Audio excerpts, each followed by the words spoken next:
আরে এ নে বা কি রে তুই কি করছিস এটা? পাখাটা খারাপ হয়ে গেছে, ওটাই আমি বাগাচ্ছি। পাখাটা? হ্যাঁ। আরে কারেন্টে হাতে কাজ করছিস, শর্ট খেয়ে যেতে পারিস, মনোযোগ দিয়ে কাজ কর। আরে গান শুনতে শুনতে কাজ করলে কাজের গতি বাড়ে।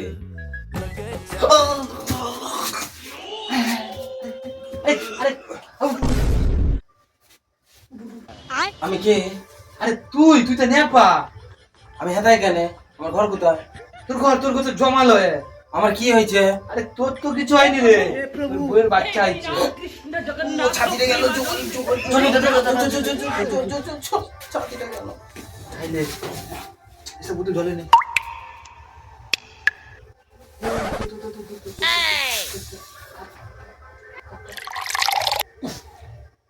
জলটা কিরকম গন্ধ আর নুন চান লাগছে কেন? আরে এটা তো সমুদ্র থেকে জল আনছিল, জল তো বুদ্ধ শেষ। আরে আর তো একটু বেশি করে জল আনতে পারে। বেশি তো আছে, তো অনেকটা আছে, তো একটু দাও তো। ও, জলটা খেতে জানটা ফিরে এলো। কি স্বাদ! জলটা কোথায় পেয়েছো? আরে জলটা, না হয় আমি পয়সা দিয়ে দেবো এই জলের জন্য। জল কিন্তু আমার প্রতিদিন চাই। আরে পয়সা দাস আমি নয়, তুই যখনই বলবি খালি বাচ্চাটা জল চাই, তুই বলবি জল বেরিয়ে